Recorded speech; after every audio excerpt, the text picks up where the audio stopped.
सत्संग प्रारंभ हो रहा है। कृपया सत्संग स्थल पर शांतिपूर्वक विराजमान होकर के श्रद्धा से सत्संग सुने। सत सहे सतगुरुदेव की जय। बंदी छोड़ कबीर परमेश्वर जी की जय। बंदी छोड़ गरीबदास जी महाराज जी जय। स्वामी रामदेवानंद जी गुरु महाराज जी की जय हो।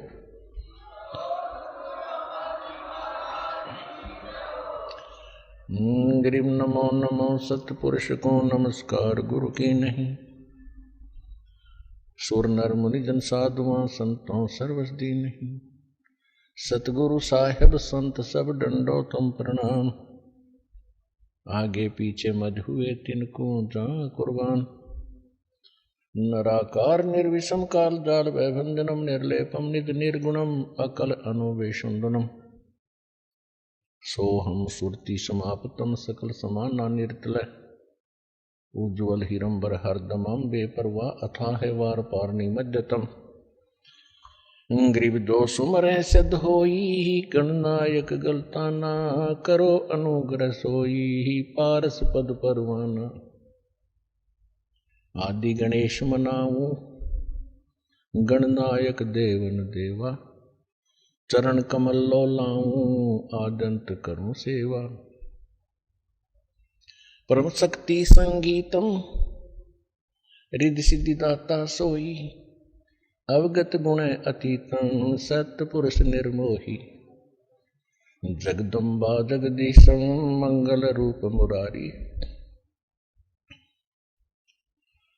तन मन अर्पों शीशम भक्ति मुक्ति भंडारी। सुर नर मुनि जन ध्यावे ब्रह्मा विष्णु महेशा। शेष सहस मुख गावे पूज्य आदि गणेशा। इंद्र कुबेर सरीखा वरुण धर्म राय धावे। समर्थ जीवन जी का मन इच्छा फल पावे।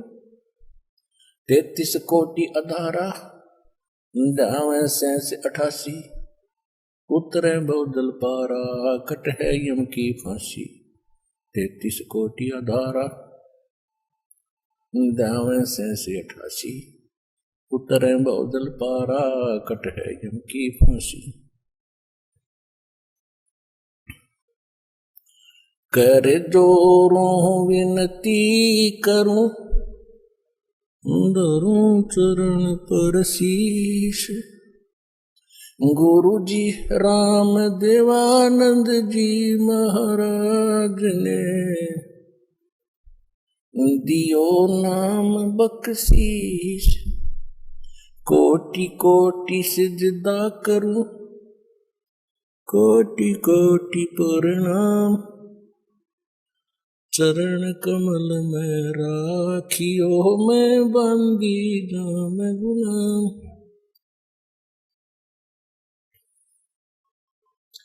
कुत्ता हूँ गुरुदेव का रामपाल दास का नाम। गले प्रेम की जेवड़ी जाखे तो जाऊं। तो करो तो बावड़ू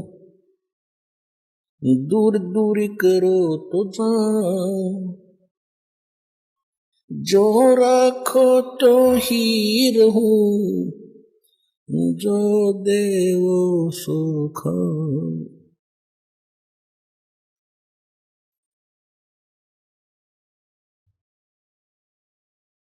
जय इब के सतगुरु मिले सब दुख आखूं रोए। चरणों ऊपर शीश धरूं कहूं जो कहनी हो। कबीर साईं मिलेंगे पूछेंगे कुशलात। आदि अंत की सब कहूं अपने दिल की बात। गुरु जी तुम ना भूलियो चाहे लाख लोग मिल जाहीं। हम जैसे तुमको बहुत हैं, तुमसे हमको नहीं। तुमरे विसारे क्या बने, मैं किसकी शरण में जाऊं। शिव वृंच मुनि नारदा, इनके हृदय न समान। अवगुण किए तो बहुत किए, करत न मनिहार। बावे बंदा बख्श दियो, बावे गर्दन उतार। अवगुण मेरे बाप जी, बख्शो गरीब नवाज। जो मैं पूत कुपूत हूँ, बोर पिता को लाज। मैं अपराधी जन्म का, नक्शक बरे विकार। तुम दाता दुख भंजना, मेरी करो सुमर। सुरत करो मम साइया, हम हैं भवजल माही। आप ही बह जाएंगे जो, तुम न पकड़ोगे बाँ। हे बंदी छोड़ दयाल जी, तुम तक हमारी दौड़े। जैसे कागज जहाज का, सोजत और न ठोरे।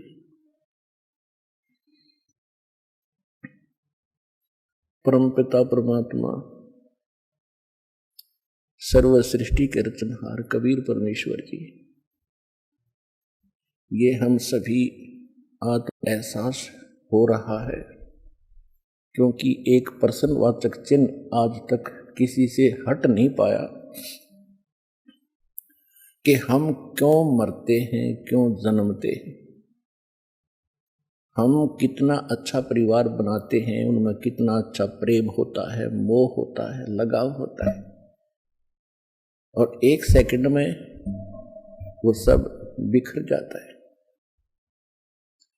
इसके विषय में हम कभी चिंतित होते हैं तो फिर सोच लेते हैं कि सभी के साथ हो रहा है। ये एक परंपरा मान ली हमने कि ऐसा तो होगा ही होगा, पर ये काम तो करते ही रहो। कौन सा कार्य करते रहो? कोठी बनाओ, बंगले बनाओ, कार बड्डी लो और मर जाओ। ये कौन सा कार्य था? ये सभी हमारे साथ जो घटनाएं घट रही हैं, आप प्रतिदिन देखते हो, किसी ना किसी गांव में या किसी घर में अपने खुद को भी बहुत सी ऐसी घटनाओं से हमारा पाला पड़ा है। तो ये सब हो क्यों रहा है? तो उसके लिए परमात्मा हमें स्वयं आकर के ज्ञान कराते हैं कि आप इस गलत लोक में आ गए और यहां से जाने का जो, इस जन्म और मृत्यु के रोग से बचने का जो तरीका है, जो विधि है, वो वास्तविक भक्ति है, वो परमात्मा स्वयं ही बताते हैं। और उसके लिए वो स्वयं सशरीर वहां से आते हैं जहां परमात्मा रह रहे हैं। इस काल भगवान को ही हम ब्रह्म कहते थे, और जो वेदों के ज्ञाता माने जाते थे वो कहा करते थे कि ब्रह्म सुप्रीम पावर है, ब्रह्म से ऊपर कोई परमात्मा नहीं है। ब्रह्म कहाँ रहता है? वो ब्रह्म लोक में रहता है। फिर पूछते थे परमात्मा है कैसा? कि वो निराकार है। तो पुण्यात्माओं, अब आपको परमात्मा का दिया हुआ वो ऐसा ज्ञान प्राप्त हो चुका है कि उस ज्ञान की तुलना में आप बहुत आसानी से तोल सकते हो, जांच सकते हो।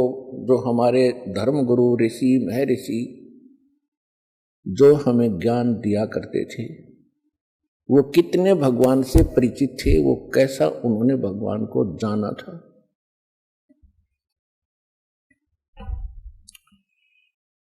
और परमात्मा ने आकर जो ज्ञान दिया है वो हमारे सदग्रंथों में पहले ही विद्यमान था। ये क्या जाने वेदों और गीता को, क्या जाने ये पुराणों के विषय में, इसको संस्कृत भाषा नहीं आती। तो ये हमारे हृदय में घर कर गई ये बात उनकी कि कबीर जी अशिक्षित है और हमारे धर्म गुरु काशी विद्यापीठ से ये पढ़े हुए हैं और हमारे सदग्रंथ भी संस्कृत भाषा के अंदर ही लिपिबद्ध थे। तो जिस कारण से हमें अपने उस नकली धर्म गुरुओं पर अविश्वास नहीं हुआ कि ये झूठ बोल रहे हैं कि कबीर जी गलत ज्ञान दे रहे हैं, इसलिए ये शिक्षा आपको दी है। आपको अभी तो शिक्षा का जो उद्देश्य है यही मान रखा है कि ज्यादा से ज्यादा कमाई करूं, धन जोड़ूं, कोठी बनाऊं और कार लूं, अपना बेटा बेटी को पढ़ाऊं, ये उच्च अधिकारी लगे, घनी माया जोड़ें। और जिसमें आपको तो दास आज वचन बोल रहा है कि ये शिक्षा परमात्मा ने आपको दी है और इस शिक्षा ने आपको इतनी हानि कर दी है आप अंदाजा नहीं लगा सकते। केवल आपने रोजी रोटी को ही उत्तम मान लिया। ये रोजी रोटी तो परमात्मा आज से पिछले इतिहास देखो, हमारे दादे परदादे वो भी अपना टाइम पास करके भले ही झोपड़ियों में रहे हो लेकिन कितनी शांति थी, कितने निरोग रहते थे, कितनी बुराइयां नाम मात्र भी नहीं थी। और आज आप देख रहे हो जहां इस माया का प्रवेश हो जाता है वहां जीव चैन से नहीं रह सकता। रात रंट दिए, इंटरनेट बना दिया, मोबाइल बना दिए, इलेक्ट्रॉनिक ये टीवी चैनल बनवा दिए, डीवीडी और सीडी बनवा दी, एक छोटी सी चिप बनवा दी जिसमें 100 घंटे का सत्संग आ जाता है, मैटर आ जाता है। तो इतना अज्ञान हो चुका था, उस अज्ञान को हटाने के लिए परमात्मा ने ये सुविधाएं दी आपको और उसका ये परिणाम है कि आज आप वो बातें सुन रहे हो जो भगवान 600 वर्ष पहले सुनाया करते थे और मार खाया करते थे। तो ये परमात्मा ने यह तरीका अपनाया कि जब तक इनको अक्षर ज्ञान नहीं होगा ये भगवान नहीं पहचान सकते और पीछे अंश तुम्हारे जाए। ऐसा वचन हर मोय दीजै, तब संसार गवन तुम कीजै। अब जो प्रसंग चला है इसके लिए थोड़ी सी भूमिका बतानी पड़ेगी कि परमात्मा जब प्रथम बार यहां आए और यहां हाहाकार मच चुकी थी, क्योंकि यहां तो दुख ही दुख है। बेशक सतियों भी क्यों ना हो, मृत्यु तो वहां भी थी, वृद्धावस्था भी थी। वृद्ध अवस्था और मृत्यु इस प्राणी के लिए सबसे बड़ा कहर है और ये दोनों कंपलसरी क्यों गए का बेशक बीच में अचानक मर जाए, लेकिन वो मृत्यु अच्छा नहीं मानता कोई भी, और बुढ़ापे में मृत्यु कोई बड़ी बुरी सी नहीं लगती। तो एक कंपलसरी है बुढ़ापा भी और मृत्यु भी, और दोनों महादुख। तो परमात्मा जब वहां से आए कि ये बहुत दुखी हो लिए हैं, अब इनकी अकल ठिकाने आगी होगी, इनको सच्चाई बताऊंगा, यथार्थ ज्ञान दूंगा। तुम यहाँ के रहने वाले नहीं हो, तुम सतलोक में रहते थे, वहां कोई अभाव नहीं, वहां कोई मृत्यु नहीं, वहां कोई वृद्धावस्था नहीं, वो शरीर दूसरा मिलेगा आपको। ये सब ज्ञान देने के लिए परमात्मा उद्देश्य लेकर आए। जब इस 21 ब्रह्मांड में प्रवेश होता है तो सबसे पहले ये काल वहां बैठा होता है और वहीं पर इसने एक तपस्या बना रखी है जिसके पर 1 लाख प्रतिदिन मानव शरीरधारी प्राणियों को ये उसके ऊपर भूनता है, उनसे निकले हुए गंध को ये खाता है और जीवात्माएं फिर अपने कर्मानुसार पुनर्जन्म के अंदर आ जाती। यहां एक ऐसा रूटीन बना रखा है, ऐसा प्रोसेस है, इसका प्रोसीजर है। तो जो ही परमात्मा वहां आकर खड़े हुए, जो ही भगवान उनके पास आकर खड़े हुए, तो उनकी जो तपत थी, जो आंच थी, वो नहीं लगी। टुकड़ी ज्यों की तो गर्म थी, ऐसे ही उसमें से लपट निकल रही थी, लेकिन उन जीवों को जो वहां बैठे थे उसमें भुन रहे थे, उन पर आंच लगनी बंद होगी और वो बैठ गए सारे। तब सामने भगवान को देखकर उन्होंने कहा कि हे परमात्मा, हम कौन से कर्म का दंड यहाँ भोग रहे हैं। उन्होंने सोचा यही है भगवान, ये आ गया सामने खड़ा है। परमेश्वर कबीर जी ने कहा कि तुम जो ये सजा भोग रहे हो ये तुम्हारे नीचे की कर्मों की नहीं, ये तो सतलोक में तुमने गलती की थी उसका दंड है।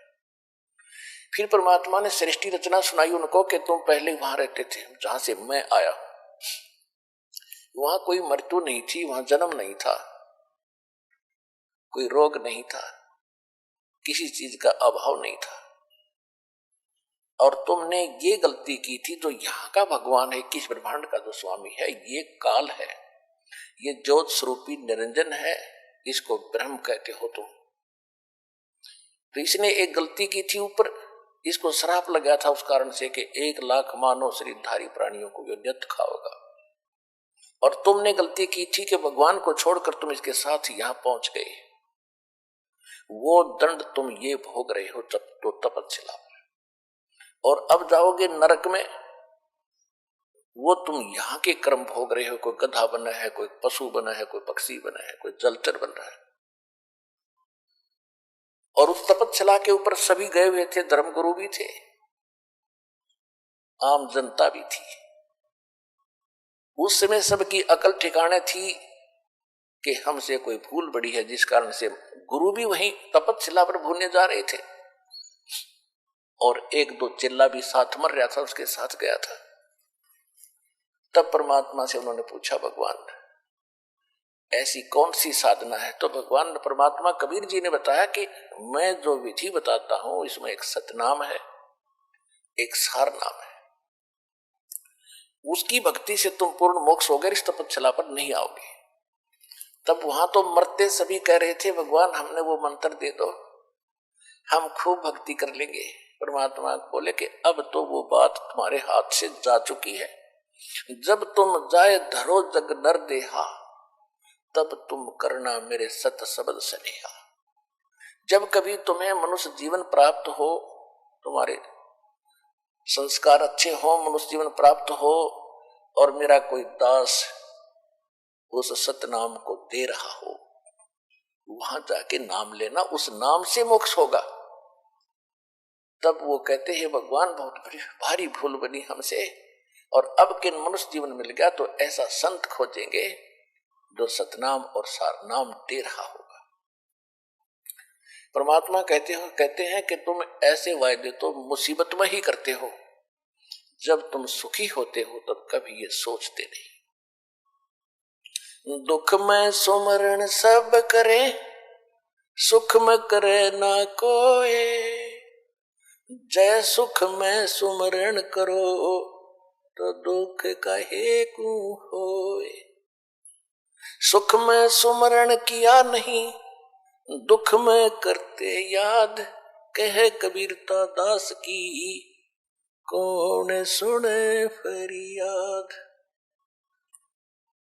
परमात्मा कहते हैं कि जब तुम पर आपत्ति आती है तो भगवान खोजते हो, और जिस समय तुम सुखी होते हो तो बकवाद खोजते हो। यदि आप सुख में भी भक्ति कर रहे होते तो दुख नहीं होता, और जब आपत्ति आई तुम अब कह रहे हो हम भक्ति कर लेंगे, कि अब नहीं बनेगी बात। जब तुम्हें मानव शरीर प्राप्त हो और सतनाम और ये सार नाम का ये कोई प्रचार कर रहा हो, उस संत मेरे से नाम लेकर अपना मोक्ष करा लेना।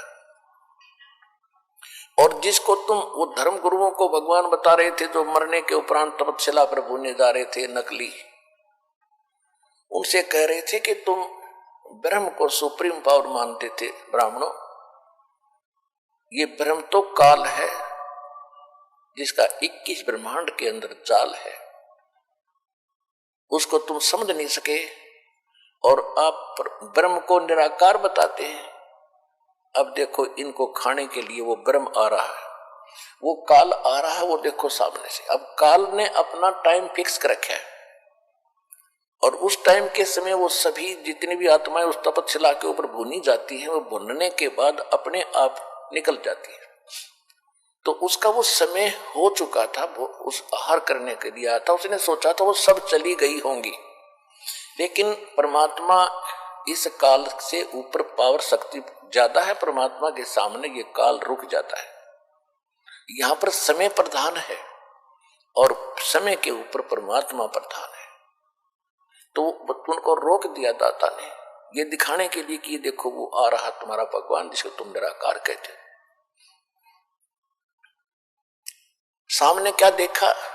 ओछा माथा, लंबे दांत और बड़ा भयंकर विकराल शरीर उसका।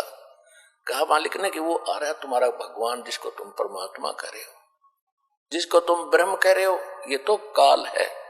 जो गीता अध्याय नंबर 11 के श्लोक नंबर 32 में कहता है कि अर्जुन मैं काल हूं और अब सबको खाने के लिए आया हूं, प्रवृत्त हुआ हूं। तू ना युद्ध करेगा तो भी मारूंगा इनको। परमात्मा ने बताया कि ये है वो तुम्हारा भगवान। अब उसको देख करके सब फिर घबरा गए। परमात्मा बोले तुम जाओ यहां से। वो सभी उड़ा दिए वहां से। वो आगे जहां उन्होंने जाना था, धर्मराज के दरबार में आते हैं, वहां उनका अकाउंट तैयार मिलता है, किसने कौन सी जूनी में जाना है, स्वर्ग जाना है, नरक जाना है या फिर पशु पक्षी बनना है, वो अलग से दंड है। इतने में वो काल भगवान वहां आकर खड़ा हो गया मालिक के निकट। उस समय परमात्मा ने अपना रूप जो था, अपने लड़के जोगजीत जो सतलोक के अंदर परमात्मा ने सबसे पहले 16 पुत्र उत्पन्न किए थे वचन से, उनमें से एक जोगजीत भी है। उस जोगजीत के रूप में परमात्मा वहां खड़े थे। सामने से वो सरपुरुष जिसको ब्रह्म कहते हैं काल, वो आ रहा था। जब उसने देखा काल ने कि ये जोगजीत कैसे आ गया, उसको ये मालूम था कि परमात्मा का कोई संदेश लेकर आया है ये,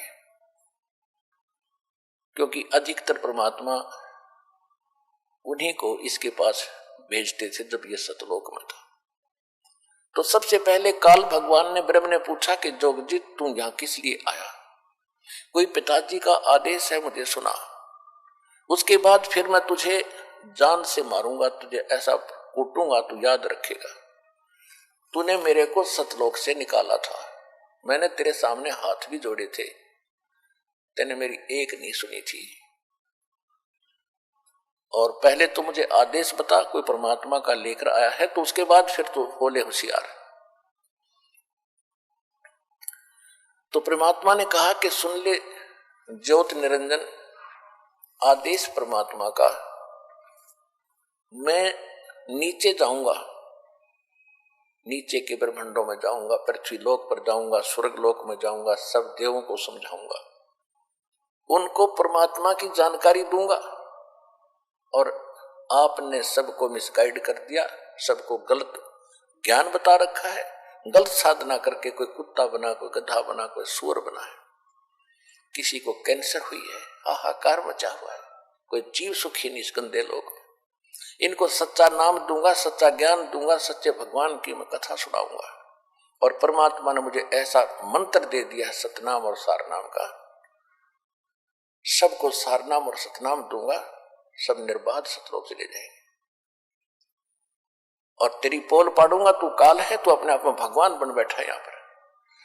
तब उसने सोचा ये तो मेरा नाश करेगा, काल ने सोचा ये तो मेरा नाश करेगा, मेरा बाग उजाड़ेगा, इसको यहीं अब खत्म करूंगा। इस उद्देश्य से लेकर के कहने लगा जोगजी तू होशियार, तू जाके दिखा नीचे। अब जो ही परमात्मा की तरफ वो दौड़ा अटैक करने के लिए, तो परमेश्वर ने सतनाम का सिमरण किया। उसको ऐसा झटका लगा, वो ऐसा गिरा नीचे, इतना भयभीत हो गया, उसको ऐसा अटैक हुआ। इसमें इतनी ताकत है सतनाम के मंत्र में। ये अध्यात्म पावर है और अध्यात्म पावर बहुत प्रबल होती है। इतना भयभीत हो गया कि वहां से कहते पाताल में जाके गिराइए। परमात्मा इसके साथ साथ गए। ये बहुत भयभीत हो गया, हाथ जोड़ने लग गया, परमेश्वर ने कहा कि ऊपर ही चलो वहीं, या कोई और सुनेगा हमारी बातों को तो ऊपर चल। इसको फिर लाए ऊपर ले गए और ऐसे गिरा पड़ा रहा नीचे जैसे पक्षी की पंख कट जाती हैं, उड़ नहीं सकता, तड़प रहा होता है। तब इसने पैर पकड़ दिए नीचे नीचे सरक गए कबीर भगवान के, जब जोग जीत रूप में मालिक वहां खड़े थे। चरण पकड़ के रो रहा है कि तू मेरा बड़ा भाई, मैं तेरा छोटा भाई। छोटे तो गलती कर देते हैं, बड़े अक्षमा किया करते हैं, मुझे माफ कर दो। मैंने तो एक भाई समझकर तेरे साथ ये डिठाई कर दी, ये गलती कर दी। आप तो बख्शनहार हो, आप, मैं तो आपको पिता का स्वरूप मानता हूं, मुझे माफ कर दो। अपने आत्माओं, यहाँ प्रत्येक प्राणी के अंदर ऐसा स्वभाव है, क्योंकि जैसा राजा यथा प्रजा, यथा राजा तथा प्रजा। तो हम सभी में ये वही दोष है। जब हमने काम निकालना होता है तो चरण पकड़ लेते हैं, हाथ जोड़ते हैं, चापलूसी करते हैं। उससे पहले हम अपनी ताकत का इजहार भी करते हैं कि इसको डरा धमका के कुछ काम करा लूं। जब देखते हैं कि सामने वाला ताकतवर है तो हम उसके चापलूसी करके अपना उल्लू सीधा करना चाहते हैं। तो उसने, परमात्मा ने कहा कि मेरे पैर छोड़ दो। नहीं, तब छोड़ूंगा जब आप मेरी कुछ शर्त मंजूर कर लगे। परमेश्वर ने कहा कि बोल, तेरी क्या शर्त है? एक तो ये है कि 3 युगों में जीव कम ले जाना, और चौथा युग जब कलयुग आवे तो आप कितने ही जीवों को निकाल ले जाना। परमात्मा को मालूम था कि 3 युगों में ये प्राणी मेरे काबू में आवेंगे नहीं, क्योंकि इनको सुख रहेगा। सतयुग के अंदर बहुत पुण्यात्मा आत्माओं का जन्म होता है, और जैसे संस्कार लेकर प्राणी यहां उत्पन्न होता है, परमात्मा उसकी वैसी ही व्यवस्था उसके अनुसार कर देता है।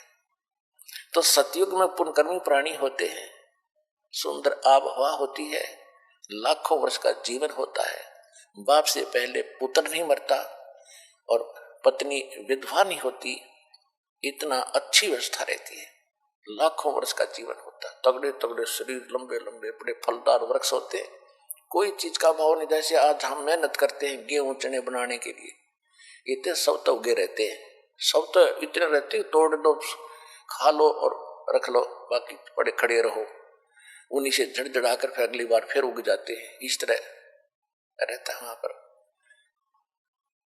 तो उसके बाद त्रेता युग आता, उससे कुछ कम संस्कार के लोग उत्पन्न होते हैं। द्वापर में फिर उनसे भी कुछ कम अच्छे किस्मत के होते, लेकिन दुख फिर भी कम होता है। जब तक इस प्राणी को दुख नहीं होता तब तक ये भगवान याद नहीं करता, कोरी बकवाद याद करता है। ये ऐसा स्वभाव बन गया हमारा। तो परमात्मा को मालूम था कि 3 युगों में ये पार नहीं होंगे, ये सुनेंगे भी नहीं मेरी बात। फिर चौथे युग में परमात्मा ने कहा ठीक है भाई, तेरी ये शर्त मैंने मंजूर कर ली, और बोल। फिर कहा कि पहले चौथे युग में परमेश्वर ने कहा कि चौथा युग जब आएगा मैं अपना कोई अंश बेचूंगा और पूरी पृथ्वी पर मेरा ही उपदेश रहेगा, मेरा ही ज्ञान रहेगा, मैं एक ही भगवान रहूंगा। तब इसने सोचा यह तो बात बिगाड़ेगा।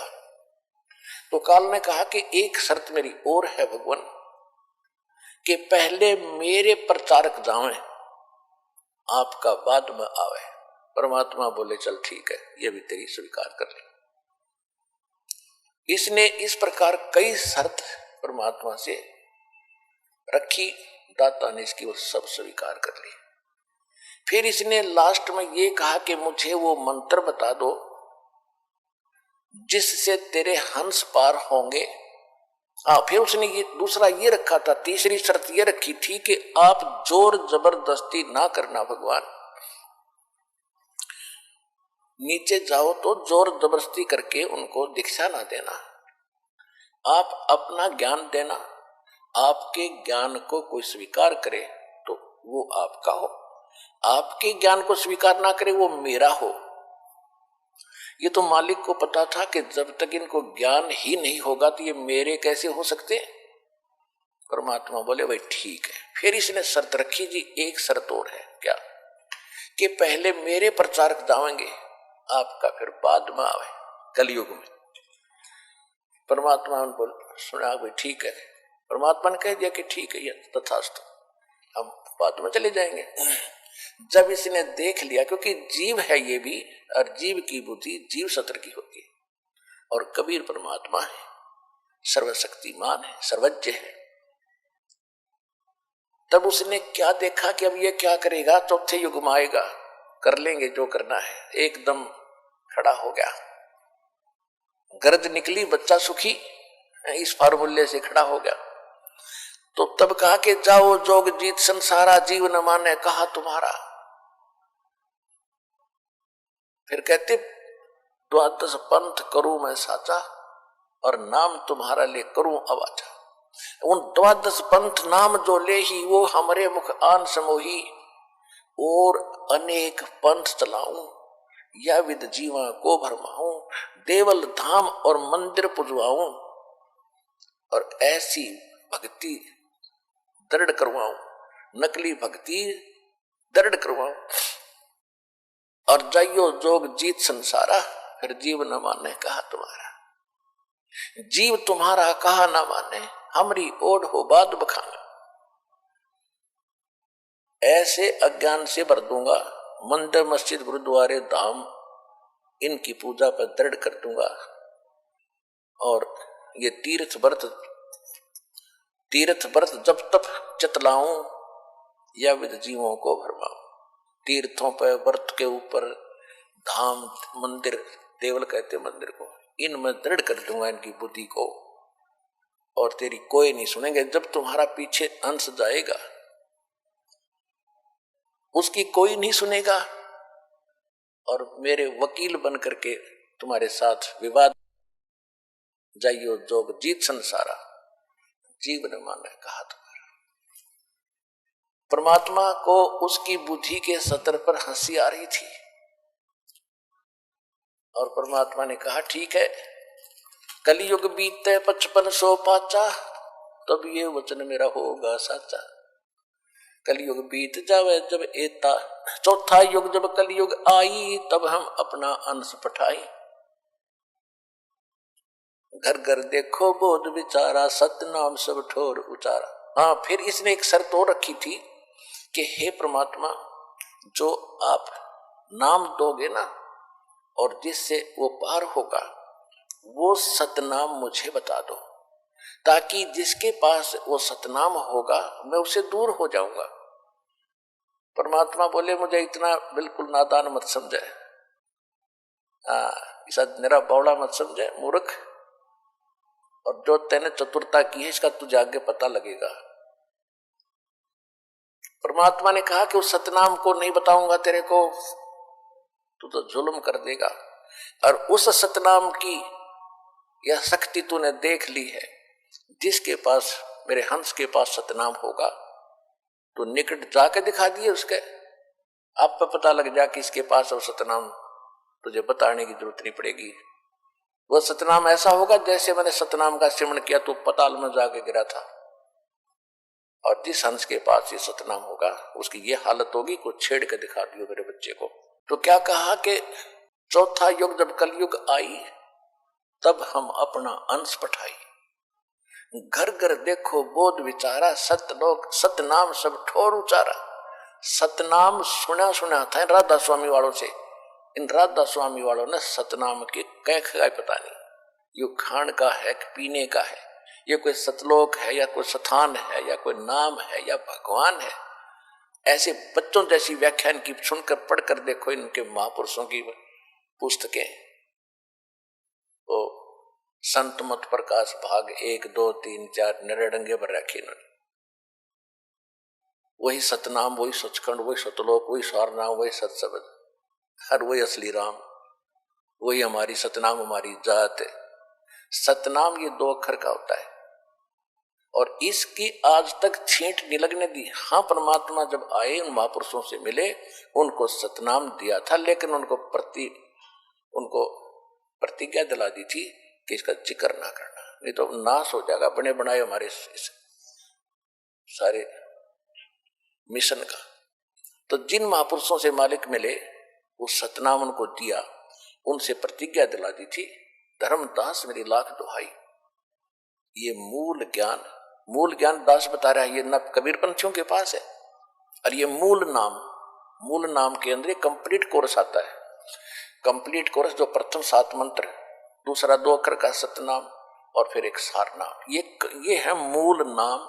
और जो दास आपको ज्ञान बता रहा है सृष्टि रचना आदि, सृष्टि रचना का जो विशेष कुछ ऐसा अंश है जो आपको किसी ग्रंथ में नहीं मिलेगा, कबीर पंथ के कबीर सागर में भी नहीं मिलेगा, क्योंकि उसमें काफी अंश निकाल दिए गए थे। तो ये मूल परमात्मा ने कहा था कि वो मूल ज्ञान और मूल नाम छुपा के रखना।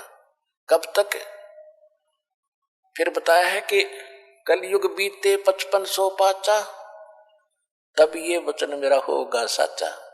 कलयुग बीत जावे जब एता, तब सभी प्राणी परम पुरुष पद चेता।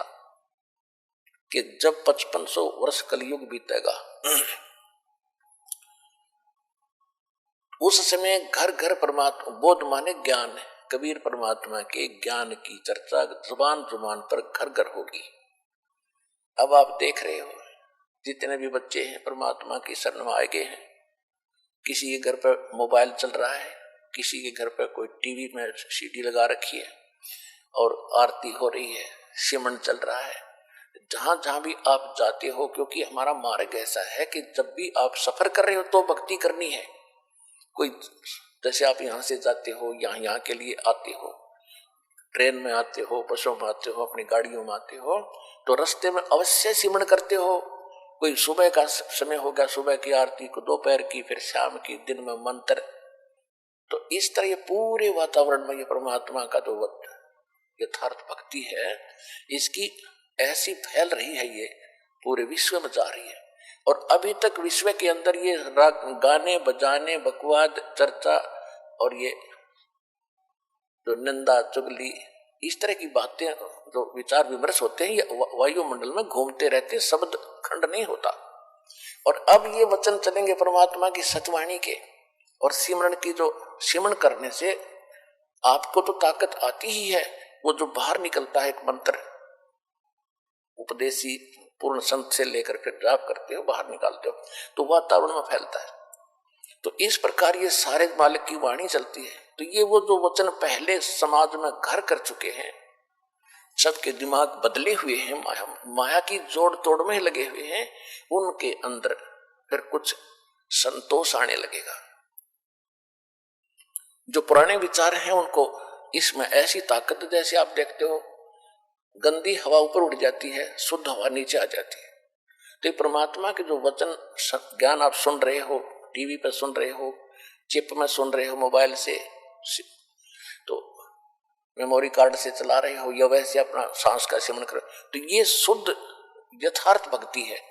ये वातावरण में नीचे नीचे रह जाएगी। और जो ये पहले की बकवादें हैं, जो लड़ाई झगड़े घर घर में हो रहे हैं, आपस में लड़ते रहते हैं, तो ये सारे समाज में घूम रहे, तो सबके माइंड पर टकरा कर वो सबको ऐसे बेचैनी पैदा कर रहे हैं। अब धीरे धीरे सब में शांति आएगी और वो जो पहले वाले विचार ऊपर उठ जाएंगे, वो आपको अफेक्ट करने की रेंज में नहीं रहेंगे। एक उदाहरण सुनाता हूं आपको। एक साधु संत अपनी किसी शिष्या के घर चला गया। उस लड़की के, उस माई के घर पे उसकी बहन आई हुई थी, और उसकी बहन की लड़की विधवा हो चुकी थी। और उस संत के साथ 2-4 भक्त और भी साधु थे, उन सब ने वहां पहुंच गए। तो उसकी जो शिष्या थी उस संत की, उसने अपनी बहन का सहयोग लिया खाना बनाने में, कि बहन खाना बना, कई भक्त आ गए हैं, महात्मा जी आए हैं। तो जब उन्होंने खाना खा लिया, सामने वह सो गए, तो सारी रात वो संत बैठा रहा। ऐसा सपना आया उसको कि जैसे मेरी बेटी विधवा होगी, हे भगवान, छोटे छोटे बच्चे हैं, इसका क्या होगा, ये कैसे जीवन निर्वाह करेगी, मेरी तो भोली भाली बेटी है, ये कैसे जिएगी। ऐसा करता करता इतना बेचैन होकर वो उठा तो काफी चिंतित था कि क्या हुआ, ये भी कोई सपने में मैं कभी ये बात भी नहीं करता, कभी चर्चा भी नहीं चलती है। बुलाई कि बेटी ये खाना किसने बनाया था आज रात का? कि मेरी बहन ने बनाया था गुरुजी। तेरी बहन को बुलाना। क्या तेरी बहन को कोई ऐसी दुर्घटना घटी है उसके घर पे, कोई ऐसी घटना घटी है, कोई दुख है उसको? हाँ जी, बहुत भारी दुख है उसको। उसकी बेटी विधवा होगी अभी 1 महीना पहले और बहुत दुखी रहती है। अब वो बहन खाना बना रही थी और मंदिर से सिमरन वो हो रहा था, मेरी बेटी का क्या होगा, छोटे छोटे बच्चे, हे भगवान कैसे निर्वाह करेगी। अंदर से घड़ी दुखी थी। तो वो खाने में प्रवेश हुआ और वो खाना उसने खाया तो उसमें भी वो उचाटी पैदा कर दी। तो ये सूक्ष्म विचार आपको ऐसे प्रभावित किए हुए हैं और ऐसी ही प्रेरणा सब में बनी हुई। सपने में नो दुखी कोई जीव सुखी नहीं। तो परमात्मा की ये जो वाणी अब चल रही है ये बहुत प्रचुर मात्रा में होगी और ये फिर क्या करेगा, पूरा वातावरण ऐसे चेंज होगा, ये ऊपर चले जाएंगे जो दूसरे वचन हैं जो आज तक सुनते रहे। लेकिन अब उनकी संख्या ज्यादा है, क्वांटिटी ज्यादा है, हमारी थोड़ी है, तो फिर भी ये ज्यादा प्रभावशाली रहेगा। इनको धीरे धीरे एक गांव में 10 घर 20 परिवार हैं, बाकी सैकड़ों 200 300 दूसरे चर्चा वाले। तो धीरे धीरे ये प्रचार उन पे भी असर करेगा, अड़ोस पड़ोस में भी, फिर उनकी भी कभी भावना बदलेगी। क्योंकि परमात्मा के बच्चे तो सभी हैं, चाहे कोई आज हिंदू है, मुसलमान है, सिख या ईसाई है, कोई अमेरिका में है, कोई अफ्रीका में है, भारत या पाकिस्तान, बलोचिस्तान, कहीं पर भी पैदा बच्चे उसके सभी के। और उसने सभी बच्चे उतने ही प्रिय होते हैं जैसे बाप को माँ को अपने छोटे से लेकर बड़े तक चाहे 20 बालक हो एक जैसे प्यारे होते हैं। वो आपस में बेशक लड़ते रहे लेकिन माँ बाप के हृदय में उनकी जगह जो की त्यों होती है। तो इसी प्रकार आज हिंदू मुस्लिम सिख ईसाई बनकर आपस में बेशक हम लड़ रहे हैं लेकिन परम पिता ने हमें उतने ही प्रिय है और वो चाहते हैं कि इनका ये झगड़ा मिटे, चैन से रहे। तो उसके लिए ये शुरुआत दाता ने कर रखी है। उस परमात्मा ने जो वचन किया था और काल ने भी कहा था कि आप बेशक उस समय में कितने ही प्राणी ले जाना चौथे युग में। तो परमेश्वर ने 600 वर्ष पहले धर्मदास जी से कहा था, धर्मदास मेरी लाख दुहाई, ये सार शब्द की तबार न जाई, सार शब्द बाहर जो पढ़ी, ये बिचली पीढ़ी हंस न तरही। तो पुण्यात्मा परमात्मा ने, कबीर भगवान ने पहले हमारे को एक ज्ञान दिया था इस काल भगवान को, जिसमें कंप्लीट स्पिरिचुअल नॉलेज था, पूर्ण अध्यात्म ज्ञान था। इसने उनको देखा और पढ़ा, इसको पता चला कि इसके अंदर तो वही ज्ञान है जो मेरा पर्दाफाश कर देगा। तो इसने वो मेन जो पार्ट थे, हिस्सा था, मुख्य हिस्सा अंग उस वेद के कैंसिल कर दिए। 4 वेद रख लिए इसने। इन 4 वेदों में महिमा तो पूर्ण परमात्मा की है, कबीर भगवान की, लेकिन भक्ति की विधि केवल ब्रह्म तक की है। ओम का नाम और ये 500 यज्ञ, इतनी है बस। अब परमात्मा ने उसकी पूर्ति करने के लिए स्वयं आना पड़ता है। 4 युग में संत पुकारे और को के कहा हम हेल रे, हीरे माणक मोती बरसे, ये जग चुगता डेल रे। सतयुग में सत सुकरत कह टेरा, त्रेता नाम मुनींदर मेरा, द्वापर में करुणा में कहाया, कलयुग नाम कबीर धराया। 4 युग में मैंने 4 युगों में आके ज्ञान दिया। सतयुग में परमात्मा का नाम सत सुकृत ऋषि था, त्रेता में मुनिंदर ऋषि थे के नाम से प्रसिद्ध हुए, और द्वापर में करुणा में नाम से, और कलयुग में कबीर उनका ओरिजिनल नाम है, उस नाम से परमात्मा कलयुग में प्रकट हुए। इस कबीर नाम में भी बहुत ताकत है। जैसे कुरान शरीफ में एक कलमा है इनका, उस कलमा में करते हैं अल्लाहु अकबर। अल्लाहु अकबर, अल्लाह माने अल्लाह, अल्लाह माने भगवान, अकबर अकबर नहीं वो कबीर है। जैसे अपभ्रंश करके हम उसको अपनी अपनी भाषा में चेंज कर लेते हैं, तो अल्लाह कबीर है, कबीरू है, कबीरन है, तो बोलने का अंतर है ये और भाषा में अंतर हो जाता है। तो इस प्रकार वो अल्लाह कबीर है, अल्लाह अकबर है। और हजरत मोहम्मद जी को भी परमात्मा स्वयं कबीर जी आकर मिले थे। उस समय तक हजरत मोहम्मद जी का बहुत बोलबाला हो चुका था, काफी शेष हो गए थे, मुसलमान उनके अनुयायी गणे हो गए थे। और उधर से एक जबरील नाम के देवता ने उनको इतना भयभीत कर रखा था, भयभीत करके उसने अपना ज्ञान यो कुरान शरीफ का पढ़ा दिया था। परमात्मा उनको मिले, सतलोक लेकर गए, यह एक मिनी सतलोक है, लेकिन वो नीचे की जो प्रभुता थी वो छूटी नहीं, वापस आ गए। गरीबदास साहिब जी ने परमात्मा की वाणी को यथार्थ चित्रार्थ किया है। उसने कहा कि हम मोहम्मद को सतलोक ले गए, इच्छा रूपी वहां नहीं रहो, उल्ट मोहम्मद महल यानी शरीर में पठाया और गुज बीरज एक कलमा लाया। वो रोजा बंग नमाज दई रे, बिस्मिल की नहीं बात कही रे। अब मुसलमान भाइयों को भी समझा रहे हैं कि हम मोहम्मद जी को हम मिले थे, क्योंकि परमात्मा का नियम है कि अच्छी आत्माओं को मिलते हैं, उनको अपने से परिचित कराते हैं। तो एक आधी आत्मा है जो नहीं समझ सके, भगवान को अनुकूल नहीं चल सके। बाकी कलयुग के अंदर जिन महापुरुषों ने परमात्मा को जाना, उनकी बात को माना, उनके कुछ शुभ नाम दास आपको याद दिलाता है। आदरणीय धर्मदास साहिब जी, आदरणीय मलुकदास साहिब जी, आदरणीय नानक साहिब जी जो सिख धर्म के प्रवर्तक संचालक माने जाते हैं, आदरणीय दादू साहिब जी, आदरणीय गरीबदास साहिब जी, गांव छुरानी जिला झज्जर हरियाणा वाले, आदरणीय गीसा दास जी, गांव खेखड़ा जिला अब बागपत हो गया उनका, पहले मेरठ जिला था, और आदरणीय रामानंद जी जो ऋषि माने जाते थे, बहुत बड़े विद्वान थे काशी में। तो इन महापुरुषों को परमात्मा मिले और इनको अपने से परिचित कराया, सतलोक लेकर गए, उनको वापस छोड़ा। तो इन्होंने सत्य को स्वीकार किया और इनको परमात्मा ने वो सतनाम भी दिया। वो सतनाम 2 अक्षर का है, एक उसमें ओम है, एक सांकेतिक है।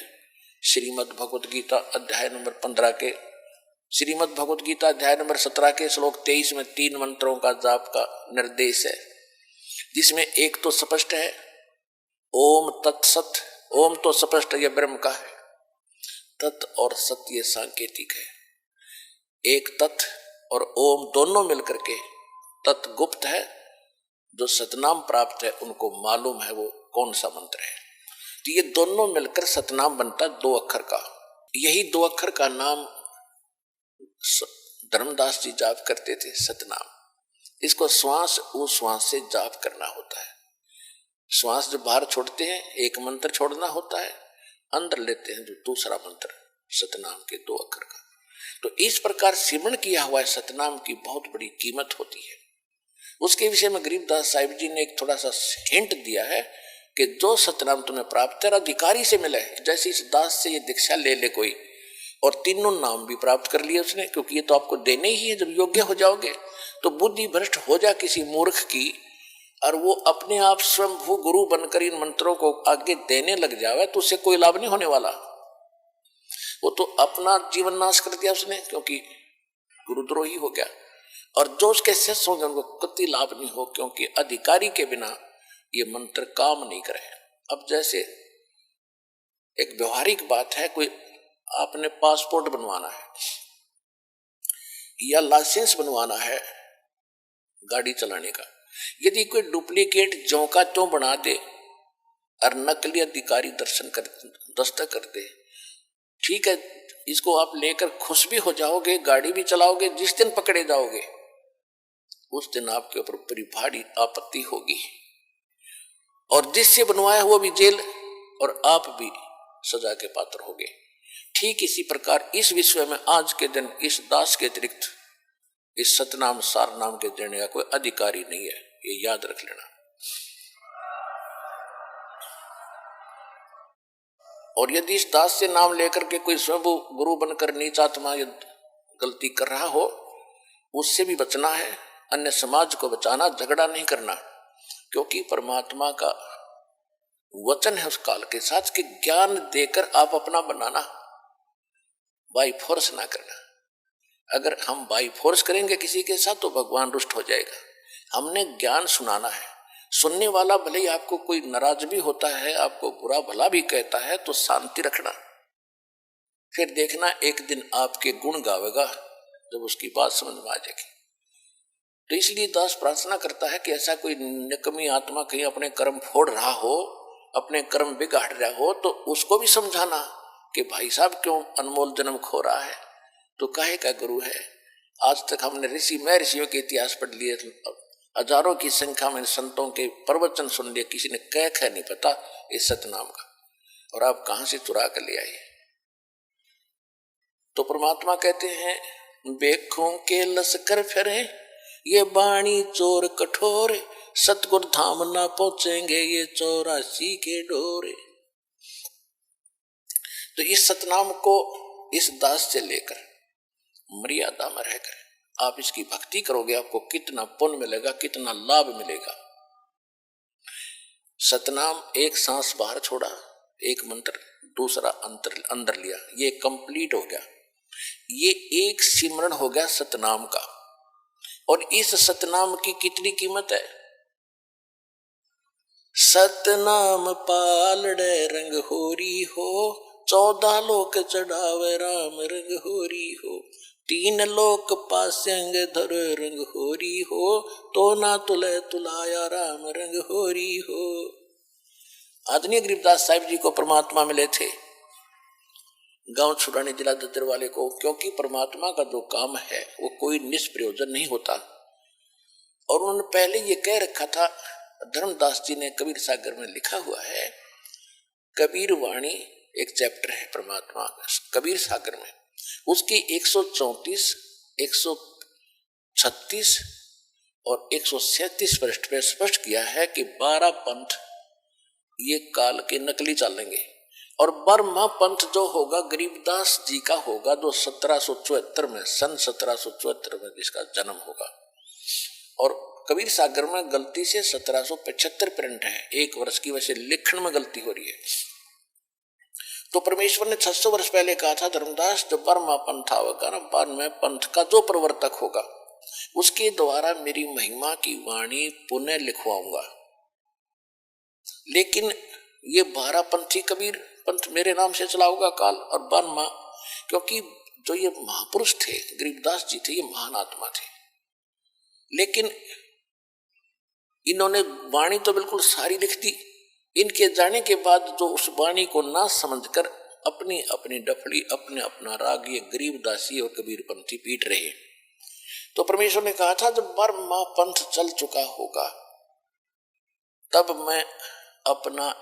मैं खुद जाऊंगा उसी पंथ में, बर्मे पंथ हम ही चलावे और सब पंथ मिटा के एक पंथ चलावे। तो उसके बाद ये दास भेज दिया, भगवान नहीं आए तो उस गरीब दास के पंथ में। तो इसलिए वो जो वाणी परमात्मा ने कहा था कि 12वें पंथ प्रगट हो वाणी और शब्द हमारे का निर्णय ठानी, और कहते हैं 12 पंथ हम ही को धावे और अस्त्र घर का मरम नहीं पावे, और साख हमारी ले जीव समझावे, असंग जन्म ये ठोड़ नहीं पावे। हमारी इस वाणी को, गरीबदास जी की वाणी को, मेरी वाणी को ये आधार बना के ज्ञान तो दिया करेंगे, लेकिन ये इसके असली रहस्य को ना समझकर असंग जन्म पार नहीं होंगे। फिर बर में पंथ हम ही चलावे, गरीबदास वाले पंथ में हम आएंगे और सब पंथ मिटा के एक पंथ चलाएंगे। धर्मदास मेरी लाख दुहाई, ये मूल ज्ञान कई बार न जाई, मूल ज्ञान बाहर जो पढ़ी, ये बिचली पीढ़ी हंस न तेरही। ये मूल ज्ञान तब तक छुपाई जब तक द्वादश पंथ ना मिट जाई। परमात्मा ने कहा था कि जो मैं तुझे यथार्थ ज्ञान दे रहा हूं और इसको अभी छुपा के रखना, और जो मूल मंत्र है, सार नाम है और ये कंप्लीट कोर्स है, इसको तो छुपा के रखना, किसी को नहीं बताना। यदि तूने इसको सार्वजनिक कर दिया, डिस्क्लोज कर दिया, तो पिछली पीढ़ी के मेरे हंस पार नहीं होंगे मेरे बच्चे। फिर परमात्मा ने स्पष्ट किया है कि प्रथम चरण कलयुग निर्वाणा और तब मगर मांडो मैदाना।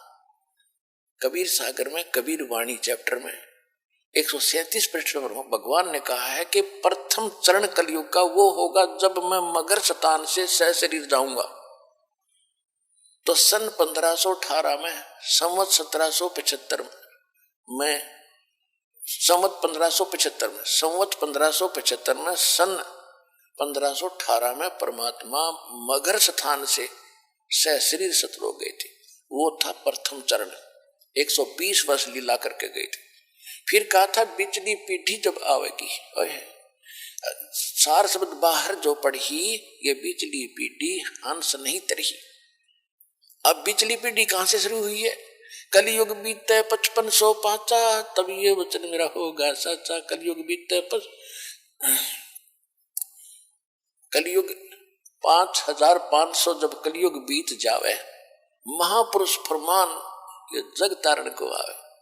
सन 1997 में ये कलयुग 5505 वर्ष बीत गया। सन 1994 में दास को नाम देने का आदेश मेरे पूज्य गुरुदेव जी से हुआ था, और उसके बाद ये बिचली पीढ़ी अब शुरुआत हो रही है जिसमें आपका जन्म है। तो जो प्रसंग चल रहा था, तो परमात्मा ने वो सतनाम की महिमा बताई है। सतनाम पालड़े रंग होरी हो, 14 लोक चढ़ावे राम रंग होरी हो। अपने आत्माओं एक मौखिक जाप करने लग जाए इंसान, जीभ पे छाड़े पड़ जाए, और कितना नाम जाप कर सकता है? मौखिक जाप 1000 बार, और उसी मंत्र का जाप यदि आप मानसिक करते हो तो वो 1, और उस मंत्र का अगर श्वास से सिमरण किया जाता है, कौन से मंत्र का? जो यथार्थ मंत्र है, अटपट का नहीं, तो उसका उस मानसिक से भी 1000 गुना ज्यादा लाभ होता है। अर्थ मंत्र जो श्वास का आपको दिया गया अधिकारी से प्राप्त हो, यानी कोई भी वस्तु है, कोई भी काम है, मर्यादा से चलता है। परमात्मा ने भी अपनी मर्यादा बना के छोड़ दी है कि छोटा सा बच्चा गर्भ में होता है, फिर वो बाहर आता है, समय पर बाहर आता है तो माँ के स्तन में दूध पहुंच जाता है पहले ही, क्योंकि उसके दांत नहीं होते। फिर समय युवा होता है इतने समय में, फिर इतने समय में फिर मरता है। ये मर्यादा भगवान ने बना रखी है। इसी प्रकार इस भक्ति की भी मर्यादा, इसमें इधर उधर होने से लाभ नहीं होगा बिल्कुल भी। तो क्या बताया भगवान ने कि परम संत से लेने के बाद जो एक श्वास का जाप आप करोगे उसको, और मर्यादा में रहोगे, तो आपकी इतनी पूंजी भक्ति की इकट्ठी हो जाएगी। अब ये समझ लो कि जैसे एक तो पैदल चले, पैदल जाने में आगे समुद्र बन गई, समुद्र जहां तक देखते जल ही जल है, जल ही जल है, वापस आ जाता है कि आगे धरती खत्म। तो इसी प्रकार इन ऋषि महर्षियों ने जो अपनी पैदल यात्राएं की, सब अपने अभ्यास से जो मंत्र ये करते थे, तो त्रिकुटी पर जाकर वापस हो लेते थे कि इसका आगे कुछ है ही नहीं, त्रिकुटी का कोई स्थान नहीं, इसे अगर बहुत ज्यादा वस्तु है। तो इस प्रकार जहाज में बैठ कर जावे, समुद्र को भी पार कर जावे। तो इस प्रकार ये साधना जो दास आपको देगा, ये ऐसी साधना है, ऐसा ये यान बन जाएगा, इन सब के ऊपर के पार करता हुआ सतलोक आपको जा छोड़ेगा। और जो कुछ भी हम इस शरीर के अंदर सुन रहे हैं, ये तो एक पिंड है, और इस पिंड के अंदर एक ब्रह्मांड का ही, इसमें जो कुछ भी हो रहा है वही सुनाई देता, वही दिखाई देता। जो इसके अंदर हमें धुन सुनती है, जैसे विशेषकर राधा स्वामी वाले तो इसी पर जोर दे रखा है कि अंदर कान दाब करके देखो, देखो अंदर घंटियां बज रही हैं, इसमें मुरली की आवाज आती है, बांसुरी की आती है, वो सुनते हैं, नगाड़े बज रहे हैं, बादल की गर्जना सुन रही है। ये तो इस एक ब्रह्मांड काल का ही साजबाज है ये। इससे बाहर है वो, ऊपर सतलोक से वो अलग आती है वो धुन, और केवल उसी को सुनेगी वो धुन जो सतनाम और सार नाम का जाप करेगा। बाकी अन्य को जो सुनती है वो इस काल की सुनती है। शरीर के अंदर जो भी सुन रही काल की ही सुन रही है, और वो परमात्मा की धुन इनसे हटकर होगी। लेकिन उस धुन के सुनने से कोई प्रयोजन सिद्ध नहीं होगा आपका, आप स्वयं नहीं जा सकते। इस भक्ति की कमाई जब आपकी हो जाएगी तभी आपको यहाँ से ले जाया जाएगा, आपकी मर्यादा सही होगी, आपकी यहाँ से आस्था हट जाएगी। महात्मा आपको विमान में बैठाएंगे और इस दास के रूप में साथ बैठेंगे। हजारों हजारों की संख्या में इकट्ठे जाओगे यहाँ से, हजारों की संख्या में वो दिन आएगा। और ऐसे जाओगे जैसे कहीं घूमने फिरने जा रहे हैं, गुरुजी साथ हैं, सत्संग करने जा रहे होंगे, वहां सतलोक में जाकर पता लगाया तुमने कि हम तो यहाँ आ गए भाई, नीचे ये कवर पड़ा रहेगा। ये कवर जो आज हमने कितना प्यारा लगता है, वैसे तो ये बहुमूल्य है, क्योंकि मनुष्य जीवन आसानी से नहीं मिलता। लेकिन मनुष्य जीवन प्राप्त करके भक्ति नहीं की तो क्या प्राप्त हुआ? ऐसा पशु का, ऐसा मनुष्य का। तो इस मनुष्य शरीर को तो ऐसा समझना, भक्ति करने के बाद इससे हमारा प्रयोजन पूरा हो गया। जैसे अंडे में बच्चा बनता है और बच्चा बनने के बाद अंडा उड़ जाता, बच्चा उड़ जाता है और कवर पड़ा रहता है, तो मूल वस्तु जो बनानी थी वो बच्चा बनना था उस अंडे में, उस अंडे बिना बन नहीं सका था, अंडे के कवर बिना। तो ये तो एक अंडे का कवर है जो अपना है, इसके अंदर ओरिजिनल इस ताकत से, भक्ति से, जैसे पक्षी को, अंडे को मादा पक्षी ऊपर बैठकर उसको ऐसी हीट देती है, अपनी ताकत देती है, जिससे वो बच्चा बन जाता है। और बच्चा बनने के बाद वो फूट जाता है और वो उड़ जाता, कवर पड़ा रहेगा। तो ये दास समझो, माता समझो, और आप इस शरीर रूपी कवर में बच्चे समझो। इसमें ऐसी भक्ति, ऐसा ज्ञान, ऐसी शक्ति दे देकर आपकी भक्ति इतनी चार्ज हो जाएगी, सूक्ष्म शरीर के अंदर चलते समय ये ऊपर का कवर अंडे का पड़ा रहेगा और वो असली वस्तु सतलोक पहुंच जाएगी, जो इसका प्रयोजन था। इसके विषय में सूक्ष्म वेद में गरीबदास साहिब जी ने कहा है, देह गिरी तो क्या हुआ, ये झूठी सब है पटीट, पक्षी उड़ गया आकाश को और चलते कर गया बीट। एक और उदाहरण दिया है कि ये जो शरीर है तेरा, ये तो खत्म होना है, यो अगर आपने भक्ति सही कर ली और सत भक्ति कर ली, कमाई इसकी इकट्ठी कर ली, तो ये बेशक गिरी रहो, ये तो ऐसी है उस समय तेरे लिए जैसे पक्षी उड़ते समय और बीट करके उड़ जाए। ये शरीर जो है मनुष्य का, ये तो बीट समझो, और ओरिजिनल वस्तु इसके अंदर एक सूक्ष्म शरीर है, उसमें यह भक्ति चार्ज हो जाएगी आपकी। उस भक्ति से चार्ज होने के बाद ये निकल कर चला जाएगा। आपको ऐसे समझो कि पक्षी बीट कर जाया करेगी, ऐसा शरीर रह जाएगा, इसकी कोई वैल्यू नहीं फिर। और जब तक ये आपके पास है, आपको उदाहरण दे दिया, अंडे बिना बच्चा नहीं बने, इस शरीर के बिना ये मोक्ष और इसमें चार्जिंग नहीं हो सकती। और जब हमारा काम पूरा हो गया तो ये शरीर छूटेगा, तो छोड़ना पड़ेगा। जब बच्चा अंडे में ना निकलेगा, अंडे में मरी जाएगा, तो खत्म हो जाएगा। इससे निकलेंगे, फिर ऐसे नहीं निकलेंगे जैसे पहले तो इसको मार पीट कर निकालते हैं यम के दूत। और इस भक्ति की ताकत से आप 1 सेकंड में बाहर पाओगे इससे, और परमात्मा के विमान में और सतलोक जा रहे होगे।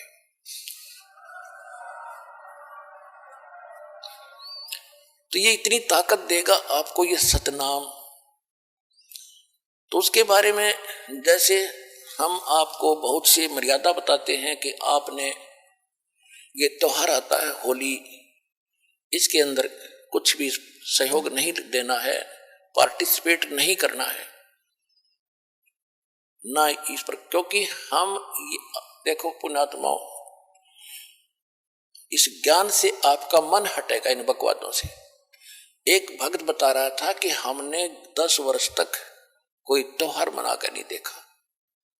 हमारा एक परिवार है, चाचे ताऊओं का 10-12 घर है, 3-4 घर है, उनमें 10 मौत होगी, एक वर्ष में 2 हो जाती, कई मौत होगी। तो कोई भी त्योहार हमने नहीं मनाया। त्योहार निकट आवे और कोई ऐसा निकट संबंधी या कोई भाई या माँ बाप वो मर जाए, जुआ, कोई ऐसे कोई बहन विधवा होगी, हमने कहता 10 साल हो गए त्योहार नहीं मनाया कोई भी। अब इधर से होरी खेल रहे हैं, उधर कोई मृत्यु का संदेश आ जा, टक्कर मार रहा होता हो। अब खेल ले होरी, खेल के दिखा। इसे गंदे लोक में क्या करना था, क्या करने लग गए आप लोग। तो गरीबदास साहिब जी के पास गांव के लोग आए कि आओ महाराज होली खेलेंगे। परमात्मा के बच्चे बोले भाई हम ये होली नहीं खेलते, हम होली खेलते हैं राम नाम की। राम नाम की होली जो खेलता उसको कभी हानि नहीं होती, दुख नहीं होता। और राम नाम की होली भी तभी खेली जाएगी जब हमारे पास राम का नाम सही होगा। तो राम नाम कौन सा है सही, गरीबदास जी तो क्लियर कर रखा है। राम नाम जप कर थर होई, ओम सोहम मंत्र दोई, यू है राम का नाम। तो उसके बारे में क्या बताते हैं, सतनाम पालड़ रंग होरी हो। यानी ग्रंथ में गरीबदास जी की वाणी में तो वो अक्षर न्यारे न्यारे लिखे हैं, लेकिन मैं बार बार नहीं बताऊंगा, उसको मैं सतनाम बोल रहा हूं। ग्रंथ में वो दोनों मंत्र न्यारे न्यारे लिखे हैं, ये और ये मंत्र पालड़ रंग होरी हो, तो उसको गुप्त करके दास सतनाम बोल रहा है। वैसे गरीबदास जी की वाणी में वो दोनों मंत्र लिखे हैं कि दोनों मंत्र पालड़ रंग होरी हो, मैं उसको सतनाम कह रहा हूं। तो क्या कहा कि सतनाम पालड़ रंग होरी हो, भाई 14 लोक चढ़ावे राम रंग होरी हो, 3 लोक पासेंग धर रंग होरी हो, तो ना तुले तुलाया राम रंग होरी हो। अब इस सतनाम की आप भक्ति करोगे तो आपके घर पे कोई आपत्ति नहीं आओगी, ना कोई अकाल मृत्यु होगी, ना कोई दुख होगा, ना कोई रोग सतावेगा। तो असली होली, असली खुशी तो हम राम नाम के रंग से ही खेल सकते। उनका कहने का भाव ये है।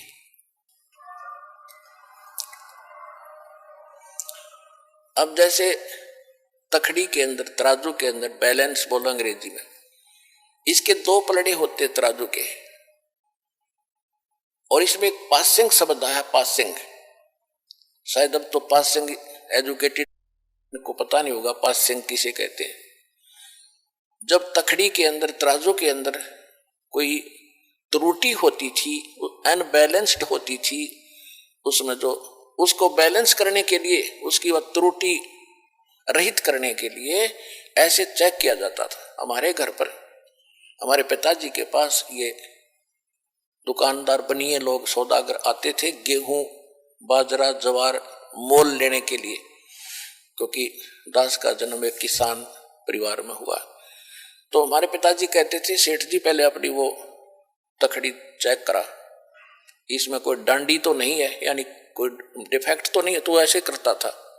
तो अगर कोई डिफेक्ट होता, टेढ़े मेढ़े होते वो, तो दूसरी तरफ उसको बराबर करने के लिए जो कणक तोलनी होती, मान लीजिए गेहूं तोलना है, तो थोड़ा सा गेहूं उठाकर 10-20 गेहूं उठा के और दूसरे पलड़े में डाल दिया जाता था, और वो फिर तखड़ी बराबर हो जाती थी, उसमें त्रुटि नहीं रहती थी। तो वो पासिंग जो है वो 4 दाने 20 दाने गेहूं के, वो कोई सौदे में नहीं है। सौदा तो फिर है, वो 10-20 क्विंटल तोला जाएगा गेहूं, वो है सौदा।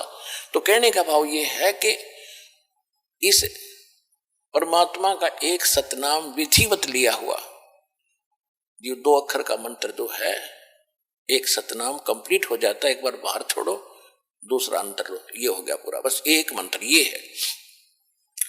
इसको उस तराजू के एक पलड़े में रख दो और यहाँ के 14 लोक चढ़ा दे, शिव जी का लोक, विष्णु का लोक, ब्रह्मा जी का लोक, दुर्गा का लोक, ये और ऊपर के ब्रह्म लोक, और ये जितने भी खेड़े हैं ये, और ऊपर के गोलोक वगैरह, ये ऐसे 14 लोक होते, तला तो ये सारे कहते ये एक साइड में चढ़ा दो। और 3 लोक तो पासंग रख दो, पासंग जिनका कोई सौदे में लिंक नहीं है।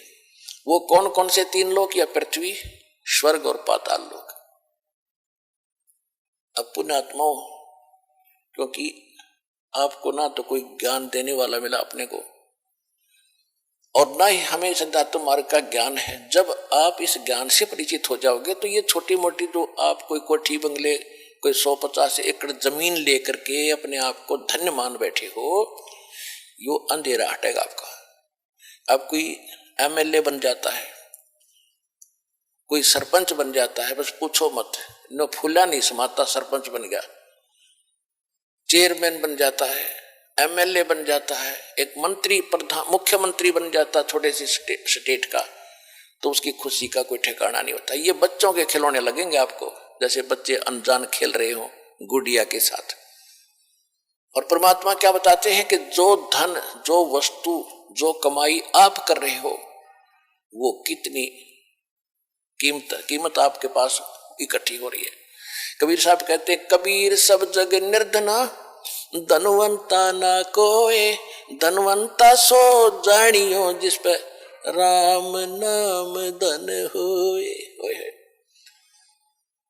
परमात्मा कहते हैं सारा संसार निर्धन है, चाहे सारी पृथ्वी का शासक हो और चाहे इंद्र की गद्दी प्राप्त हो, देवताओं का भी राजा हो, और आपके पास इतना धन होगा कि आपके लिए ये 3 लोक भी पासिंग होंगे, इनकी यूजलेस, 3 पूरी पृथ्वी भी यूजलेस आपके लिए। आपको ऐसा स्थान, ऐसा धन, ऐसी वस्तु वहां मिलेगी जाकर के।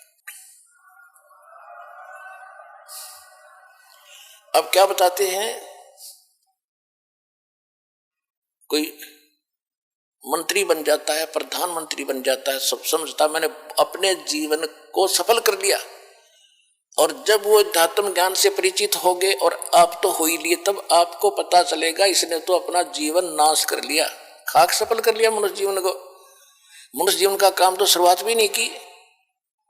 आज कोई पूरब में कोई अच्छा नेता था, कोई अच्छा कोई संत महात्मा था, और उसका क्या करते हैं, एक मरने के उपरांत एक उसका स्टैच्यू बना, उसकी स्थापना कर देते, एक ऊपर छतरी ही बना देते, और वो कहीं गधा बना होगा बिना भक्ति करके, और वहां उसके 1 साल में माला डाल रहे, उसकी बड़े गुणगान कर रहे, तो खाक गुणगान है ये।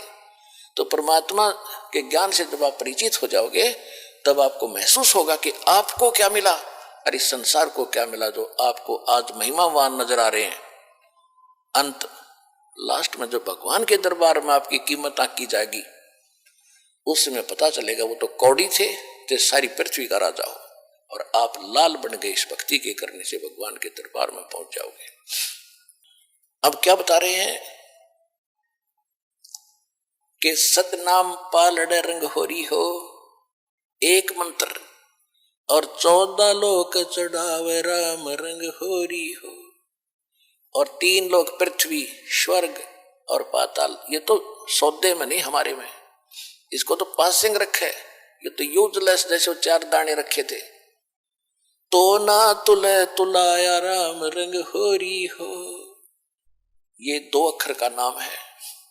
तो आप देखिएगा कि आप कितनी भक्ति कर रहे हो, और इस आप इतनी भक्ति करते करते भी आपको कितना समय लगेगा, जैसे बैटरी आपके फोन मोबाइल की, और ये डाउन हो जाती है, डिस्चार्ज हो जाती है, जब चार्जर पर लगाते हैं 1 घंटा लगी रहती है, जब जाके चार्ज होता है कि बिल्कुल खत्म हो चुकी थी। तो आपकी भक्ति इतनी कमजोर हो गई थी, आपकी आत्मा इतनी डिस्चार्ज हो ली थी कि ये सिमरन और ये भक्ति और दान धर्म आप आजीवन करते रहोगे, तब जाकर के आप चार्ज होगे और ऊपर जान जोगे होगे। तो इसे सदा है कि जब आप ऊपर से आए थे, तब कितने आपके पास भक्ति धन था, उसको इस काल ने लूट लिया आपका। सबसे पहले इसने स्वर्ग बनाए, महास्वर्ग बनाया, और वहां इसने रेस्टोरेंट बना रखे। आप जो पुण्य अपने बाप से लेकर आए थे सतलोक से, इसने सारे खर्च करवाए सतल ऊपर स्वर्ग में। जब आपको लूट लिया उस रेस्टोरेंट में, आपके 10%, किसी पर 25% ये कमीशन लेता है उन स्वर्ग में, और बाकी जो खाना पीना आपको देता है उसका मनमाने रेट लगाता है। आपको वहां बकवाद करने के लिए अपने उर्वशियां छोड़ रखी हैं और विमान दे रखे, कहीं सैर सपाटे करो, खर्च आपके पुण्य हो रहे होते। जब आप वहां कति कंडम हो जाते हो, खाली हो जाते हो, तब आपको पृथ्वी पर पटक देता है। फिर परमात्मा ने विधान दे रखा है, इसने जो इनकम्प्लीट आपको दे रखा है वेद, इसके शास्त्र अनुकूल साधना करोगे तो फिर चार्ज हो जाओगे।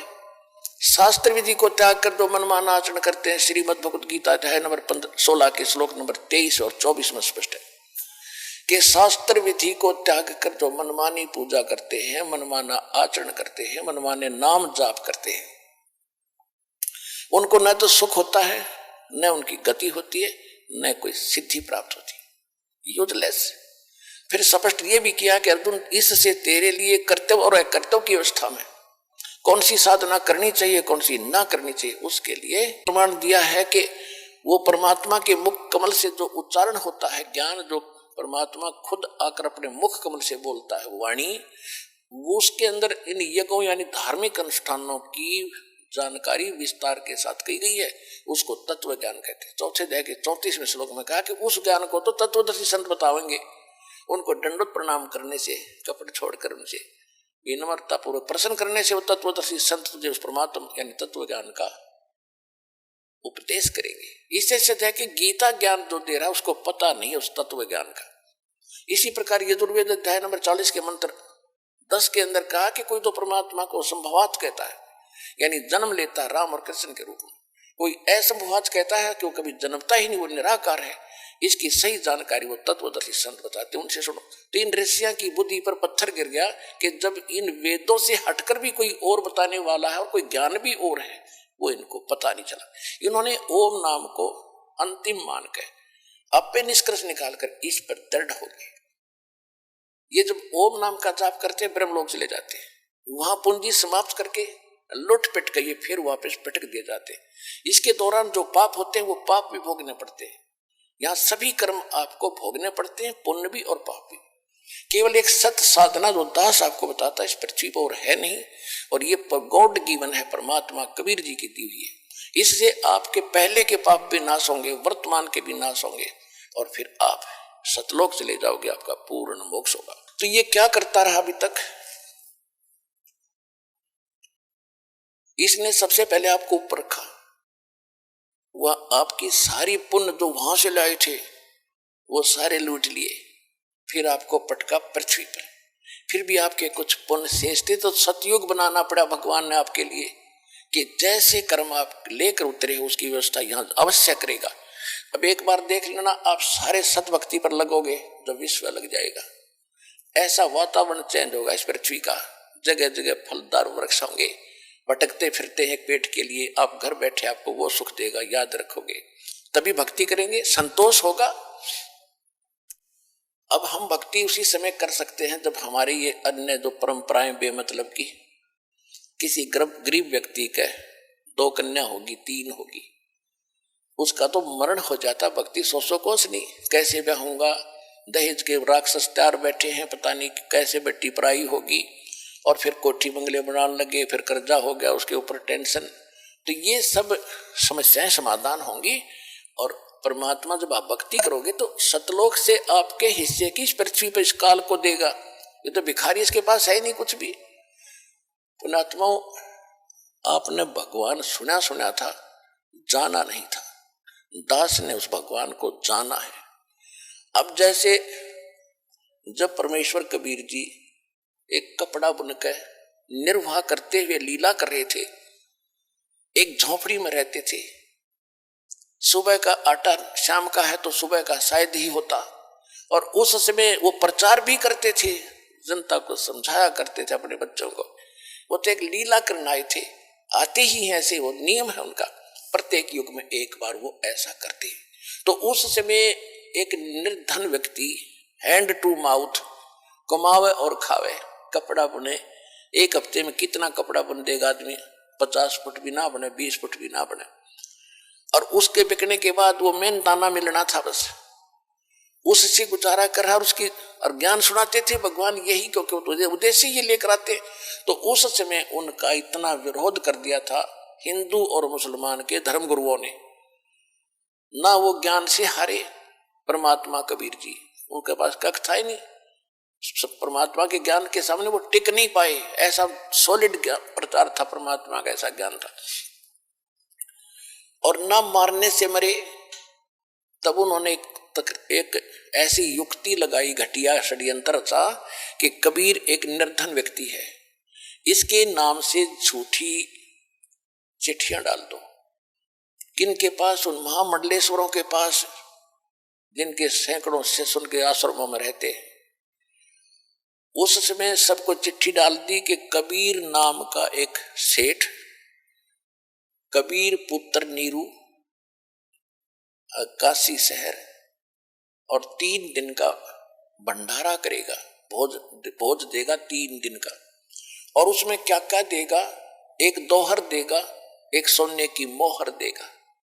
सोने की मोहर मीन यानी 10 ग्राम सोना, और एक दोहर, दोहर उस समय सबसे कीमती एक साल टाइप होता था। दोहर सर्दियों में की बहुत बढ़िया चादर होती थी, सेठ लोग रखते थे उसको, आम आदमी दोहर प्रयोग नहीं कर पाता था।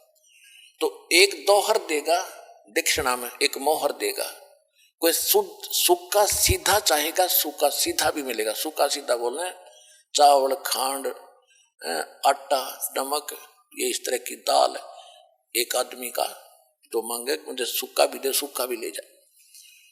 और ये तो देगा ही देगा, जितनी बार खाना खाओगे उतनी बार ही एक दोहर एक मोहर देगा। तो ये लालची साधु संत ये लालची हो जाते कि घर से बाहर निकलने के बाद सब वस्तुएं चाहिए इनको। और जब उन ऋषि उन मंडलेश्वरों को पता चला कि ऐसा दाव लगेगा, तो उन्होंने लूले लंगड़े सारे चिल्ले ले लिए साथ में। अब चिल्लों को मिलेंगी खाने के बाद दोहर मिलेंगी, मोहर मिलेंगी, तो वो तो मेरी होंगी। तो प्रधान उनका गुरु होते थे वह। तो इस करके सबको लटका लाए, लूंगे लूले लंगड़े को भी। 18 लाख इकट्ठे हो गए, 18 लाख। अब पुण्यात्माओं, अब गरीबदास साहेब परमात्मा से परिचित हो चुके थे। उन्होंने फिर उनकी कैसे चित्रार्थ किया कि सुबह सुबह जब ये रविदास जी और परमेश्वर कबीर जी, रविदास जी चमार जाति से थे, कबीर साहब जुल्हा जाति धाणक जाति से मैं प्रसिद्ध थे, क्योंकि वैसे तो मालिक थे, संतों का कोई जाति नहीं होती, फिर भी उस समय विशेष छुआछात भेदभाव था। वो दोनों ज्यादा निकट रहते थे। तो सुबह सुबह रविदास जी ने देखा कि ये क्या होगा, जहां तक नजर जावे जनता, 18 लाख आदमी थोड़े नहीं होते। यहां मेरे ख्याल में तो बहुत सारे हिसार के अंदर नहीं होंगे 18 लाख आदमी। तो 18 लाख व्यक्ति आकर बैठ गए। वो साधु संत रविदास जी सुबह सुबह उठे, उनसे पूछना लगा कि भाई क्या बात है, अब कौन हो, कहां से आए हो। तो ऐसे पूछने वाले उनको बहुत मिल चुके थे। तो वो साधु संत कहते हैं कि काशी वालों, ए बनारस वालों, तुम कौन सी दुनिया में रहते हो, हम इतनी दूर से चलाए, तुम्हें यहां नहीं पता कि यहां क्या हो रहा है। यहां एक कबीर नाम का सेठ है, पुत्र नीरू, कबीर पुत्र नीरू, और वो एक भंडारा करेगा, हम उसके लिए आए हैं, आज ही शुरू होने वाला है। रविदास जी ने कहा कि कौन, फिर कहना भाई कौन है, किसका नाम से हो रहा है, कि कबीर पुत्र नीरू और काशी बनारस। अब कबीर पुत्र नीरू तो एक का था, जो रविदास जी को पता था कि अभी तुम्हारे पास कोई, रविदास जी ने पूछा कि तुम्हारे पास कोई लिखित है। अखां जी देखो सबके पास पर्चे गए, हमारे पास चिट्ठी गई हमारे पास, तब आए, वैसे थोड़ा आते हैं। रविदास जी ने जाके भगवान को बताया घर पे कुटिया पे कि महाराज अब काशी छूटेगी अपनी, इन्होंने तो जुल्म कर दिया, ऐसा जुल्म कर दिया कि अब हम यहां नहीं रह पाएंगे बनारस में। परमात्मा बोले क्या बात है कि ऐसी ऐसी बात होगी है। लाखों आदमी आए हुए हैं और सब ने चिट्ठी दे रखी है। इन झूठे लोगों ने ये हमारे साथ मजाक किया है, इन गुरुओं ने, मुसलमान और हिंदुओं ने मिलके, और बहुत लोग आगे। परमात्मा बोले रविदास जी दरवाजा बंद कर बैठ जा अंदर, हम दरवाजा खोलेंगे नहीं, घर से निकलेंगे नहीं, रात होने दे, घर छोड़कर चला जाऊंगा मैं अपने बच्चों को लेकर, ये नहीं जीने देंगे यहाँ पर मेरे को। रविदास जी को तो वहां बैठा लिया अपने साथ, और परमात्मा पहुंच गए सतलोक में। संदेश कर दिया वहां से कि तैयार करो। सतलोक से 9 लाख बैलों, पहले बैलों से यातायात होती थी क्योंकि रास्ते नहीं थे, ना बैल गाड़ी चला करती थी, बैल आगे पीछे चलते थे एक दूसरे का रास्ता बांध कर, और बैलों के ऊपर जैसे गधों के ऊपर थैले रखते हैं, ऐसे बैलों के ऊपर कमर पे थैले रख के उसमें ये बंजारे यानी व्यापारी लोग व्यापार किया करते थे, उसमें किसी में जैसे 100 बैल है, 100 बैलों में मनमाने एक एक मन वजन 1.5 मन तो डाल ही देते थे। तो कोई शक्कर डाल रहा है, कोई चावल ले रहा है, तो ऐसे लाते थे पहले। इनको बंजारे बोलते थे, बंजारे यानी जो बनज करते हैं, जो सौदागर होते हैं, उनको उसमें बंजारा कहते थे। और बंजारों के लिए साधन ये बैल ही होते थे, बैलों के ऊपर सामान रख कर आते जाते थे। जिस कारण से परमात्मा ने एक बंजारे का रूप बनाया, केशव नाम रख लिया, और सतलोक में गए। आदेश पहले दे दिया था कि सामान बना बनाया बैलों के ऊपर, बैल उन जीवात्माओं को आदेश दिया। अब यहां आप देखते हो कि परमात्मा का सारा ही उसका लोक है, और वहां जाके भगवान ने 9 लाख बैलों पर बड़ा बड़ा सामान रखा, और उसमें 10-20 हजार वो खाना खिलाने वाले सेवादार भी ऊपर से आए बंजारे बन के। और काशी में आगे 1 सेकंड में, 1 पलक में, गरीबदास जी ने लिखा है 1 पलक इतनी होती है, सतलोक से नीचे उतर गए सारे के सारे, और इतनी दूर से फिर चलते हुए आ रहे। बिल्कुल समय पर वहां लगा के टेंट तंबू और भंडारा शुरू कर दिया। सिकंदर लोधी दिल्ली का बादशाह जो परमात्मा के से बहुत प्रभावित थे, उनको बहुत से सुख दिए थे, उसको भी शेख तकी नाम का एक धार्मिक गुरु था जो कबीर परमात्मा का विशेष विरोधी था, और वो सिकंदर लोधी दिल्ली के बादशाह का खास धर्मगुरु था। तो उसने एक चिट्ठी सिकंदर लोधी दिल्ली के बादशाह को भी दे दी थी कि आपको आपके गुरुजी बुला रहे, भंडारा कर रहे। अब उस चिट्ठी को पाके वो भी पहुंचे, वहां जाकर देखा भंडारा चल रहा था। शेख तकी ने ये सोचा था कि आज कबीर काशी छोड़ के भाग गया होगा, और ये सिकंदर लोधी उसकी घनी महिमा सुनाता है दुनिया को, इसको भी पता चल जाएगा और इसकी आस्था उससे हट जाएगी। और शेख तकी इसी ताक में रहता था, किसी प्रकार राजा का मन उससे हटे और मेरी तरफ जुड़ा रहे, ईर्ष्या थी उसको। जब वहां जाकर देखा भंडारे चल रहे हैं, कोई खा रहा है, कोई लड्डू जलेबी कचौड़ी पकौड़ी दही बड़े, जो कुछ मांग रहे जो खाद्य पदार्थ होती है, खांड घी देसी हलवा पूरी और खीर चावल सब कुछ बना बना कर टेंटों के अंदर से भक्त ले जा रहे हैं और बांट रहे हैं। अब शेख तकी ने तो सोचा था वहां कोई नहीं मिलेगा, उसको गाली देते पाओगे लोग इकट्ठे होकर, और वहां जय जयकार हो रही, वह भंडारा देखा तो कबीर जी जैसा था, ऐसा स्वादिष्ट और ऐसी व्यवस्था के देखी न सुनी। पास बैठो को सबको जहां बैठे हुए भोजन मिल रहा है, और चलते हैं जब एक दोहर एक मोहर वो साथ मिल रही है। अब शेख तकी की मासी मरगी, वो तो बैठ गया पेट कलेजा पकड़ के, क्यों तो अब भी नहीं भागा। अब सिकंदर लोधी ने पूछा कि ये कौन व्यवस्था कर रहा है, तो खाने वालों ने बताया कि एक टेंट में बैठा है व्यक्ति, वो व्यवस्था कर रहा है। वहां परमात्मा दूसरे रूप में बैठे थे, एक सेठ के रूप में, बंजारा केशव नाम रख के। सिकंदर लोधी ने कहा जी प्रणाम। अखा जी प्रणाम, आओ, आप कौन हो? सिकंदर लोधी ने पूछा कि मेरा नाम केशव है राजन, आप कबीर जी के क्या लगते हो? सिकंदर लोधी ने प्रश्न किया। परमात्मा केशव ने कहा कि मैं उसका पगड़ी बदल मित्र हूं, वो मेरा यार है, और उसने मेरे पास एक चिट्ठी डाली थी कि मित्र एक छोटा सा भंडारा करना है, कुछ सामान लेते आएगा। तो उसके आदेशानुसार मित्र के लिए मैं ये भोजन भंडारा करवा रहा हूं। अब शेख तकी ये सुना कि ये तो यूं कह रहे छोटा सा भंडारा है, इसको 18 लाख व्यक्ति भोजन खा रहे, उसका तो और घड़ों पानी गिर गया।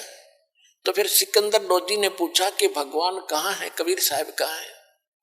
वो नहीं आए क्या मेले में जहां भंडारा चल रहा है, वहां नहीं आए हैं क्या? तो केशव रूप में बैठे परमात्मा ने कहा जब उनका दास बैठा है, उनका मित्र बैठा है, मालिक आएंगे जब आ जाएंगे, उनका मूड होगा, हम जो आदेश था हम उसका पालन कर रहे हैं। सिकंदर लोधी ने सोचा भी पहले दर्शन करूंगा गुरु जी के, और फिर भोजन खाऊंगा। तो झोंपड़ी पर चले गए, हाथी पर बैठे बैठे, सैनिक साथ में थे। अब सिकंदर लोधी हाथी से उतरा, दरवाजा खटखटाया, आवाज लगाई कि गुरुदेव दरवाजा खोलो। अब रविदास जी ने कहा कि महाराज वो तो यहां भी आगे दिखे।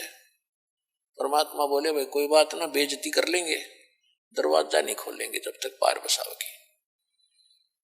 दूसरी बार फिर कहा कि परवरदिगार दरवाजा खोलो। तीसरी बार कहा कि दरवाजा खोलो आपका। तो परमात्मा ने पूछा कौन है भाई? कि आपका दास सिकंदर दिल्ली से आपके दर्शनार्थ आया है, दर्शन करना चाहता हूं। तब परमात्मा ने कहा कि राजन आज ये दरवाजा नहीं खुल रहा है, मैं तो बेइज्जती कर दी ने, ये मुझे जीने नहीं देंगे। मैं तो आज इस काशी में हूं और घर छोड़कर अपने लेकर परिवार को कि कहीं दूर बसूंगा जाके, ये मुझे जीने नहीं दे रहे महाराज, मैं दरवाजा नहीं खोलूं, मेरी तो बेइज्जती कर दी ने। सिकंदर लोधी कहने लगे भगवान आप मुझे नहीं बहका सकते, आप किसी और को बहका सकते हो, मैं आपको खूब जान चुका। आप स्वयं अल्लाह की जात हो, आप स्वयं अल्लाहु अकबर हो, आप खुद इलाही हो, आप सर्वशक्तिमान हो। हे परवरदिगार एक बार दर्शन दे दो मुझे। इतना अधीन जब हुआ तो कहा रविदास खोल दे खिड़की। दरवाजा खोला तो मुकुट समेत दंडवत प्रणाम किया सिकंदर लोधी ने परमात्मा की जन्म और कहा कि हे परवरदिगार आप तो, आपको कोई अगर आपको पहचान ले फिर तो समस्या हल हो जा, आपको पहचानना ही कठिन है, आपने वहां रंग लगा रखे भगवान, आपकी जय जयकार हो रही है, 18 लाख व्यक्ति जीवने लग रहे हैं और सभी ये देखना चाहते हैं कि कौन है वो महान आत्मा, कौन है वो सेठ कबीर, उसके दर्शन तो कर ले जिसने ऐसा भोजन करा रखा है। आपके दर्शन करना चाहते हैं, उनका कल्याण हो जाएगा, एक बार दर्शन दे दो उनको। कहते हैं परमात्मा खड़े हुए वहां पर, जो ही झोंपड़ी से बाहर आए आकाश से एक मुकुट आया, सुंदर मनोहर मुकुट, और ऊपर से फूल बरसने लग गया आकाश से परमात्मा के ऊपर, कबीर साहब के ऊपर। सिकंदर लोधी ने हाथी पर बैठाया परमात्मा को और साथ में रविदास जी को। रविदास जी चमर कर रहे थे परमात्मा कबीर जी के ऊपर, ये सफेद सफेद ये पूछ सी होती, इसको चमर बोलते हैं। तो सिकंदर लोधी ने प्रार्थना करके लिया कि भगवान हे भक्त मुझे भी सेवा दे दो, आप तो रोज ही सेवा करते हो। तो वो चमर लेकर के सिकंदर लोधी कबीर भगवान के ऊपर चमर कर रहा है और हाथी पर बैठे सभी आ रहे हैं। मेले में प्रवेश हो गए जहां भंडारा चल रहा था, लोग देख रहे हैं कौन है कबीर की, वो आ गया कबीर जिसके सिर पे मुकुट है और जिसपे ये सिकंदर लोधी सेवा कर रहा है। सब देखकर जय जयकार कर खड़े होकर देखे, क्यों मालिक के दर्शन से ही खुशी हो। अब सब जगह जय जयकार हो रही है, सारे मेले में घूम गए। फिर एक तंबू में से जहां दूसरे रूप में मालिक बैठे थे केशव रूप में, वहां से एक सेवादार गया और हाथी पर बैठे भगवान से प्रार्थना की कि हे परवरदिगार आपको आपका मित्र केशव याद कर रहा है। तो उससे हाथी से उतरकर सिकंदर लोधी और भगवान और रविदास जी तीनों उस टेंट में आ गए जहां पर वो केशव बैठे थे। देखते ही देखते टेंट में जब गेट में प्रवेश किया था, लंबा चौड़ा टेंट था, उसमें एक तख्त अपने आप आकर लग गया। उसके ऊपर जैसे आप इन फिल्मों में देखते हो ना, टीवी में अपने आप ऐसे बन जाते एक सेकंड में, ऐसे ओरिजिनल तख्त, उसके ऊपर गद्दे बिछ के, उसके ऊपर बहुत सुंदर चद्दर आगे, उसके चारों तरफ हीरे और पन्ने जवाहरात ऐसे जड़े गए चमक रहे। और केशव ने खड़ा होकर कहा कि महाराज विराजो। उस तख्त पर भगवान बैठ के बीच में और टेंट को खोल दिया, टेंट को साइड से ऊंचा कर दिया, ऊपर ऊपर रह गया।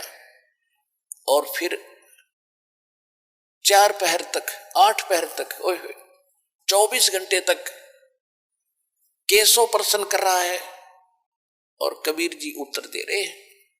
यानी 24 घंटे परमात्मा ने सत्संग सुनाया। जो भक्तात्मा, जो दूर दूर से साधु संत आए थे, भक्त आए थे, और मोहन भोजन खिलाया 3 दिन तक। और 24 घंटे लास्ट में सत्संग सुनाया।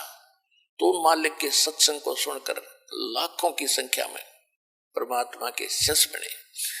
तो परमात्मा ने एक तीर में कई शिकार करे। एक तो उनकी फड़क निकाल दी जो भगवान के पीछे पड़ रहे थे।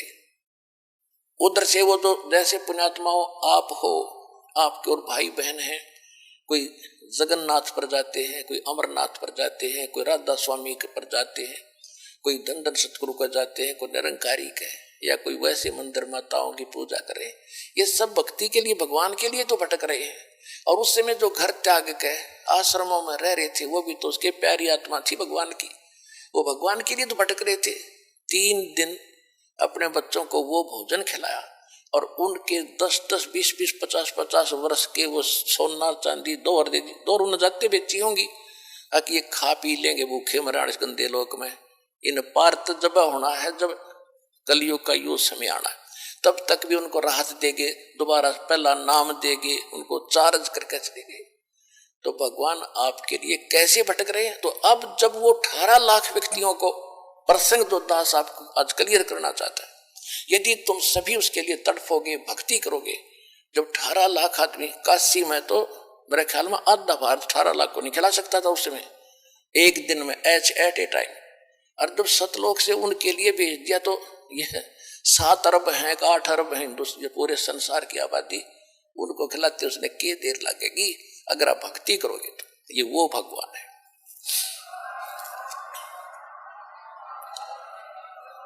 तो परमात्मा ने लिखा कि एक बार फिर सतयुग जैसा माहौल होगा यहाँ पर, जैसे सतयुग में सुख होता था। तो वो आएगा कहां से? आपकी भक्ति के कारण आपको भगवान सतलोक से भेजेगा और यह सारे ठाठ करेगा। कोई चिंता, कोई टेंशन उस भगत को नहीं रहेगी जो सच्चे दिल से भगवान की भक्ति करेगा। कबीर साहब की यह सत भक्ति। ये दास जो ये वचन बोल रहा है, ये किसी डोम भाट के गीत नहीं है, ये भगवान की बताई बातें हैं। और अभी आपको इतना लाभ नहीं मिल रहा है, इसका कारण ये है कि अभी आप इतने दृढ़ नहीं हुए हो और इतनी भक्ति नहीं कर पाते हो जितनी मालिक चाहते हैं। क्योंकि सबसे पहले मर्यादा, आप यहां से जाते हो, गांव में, घर में कोई ना कोई समस्या ऐसी काल पैदा करवा देता है, आपका नाम खंड हो जाता है। और परमात्मा कहते हैं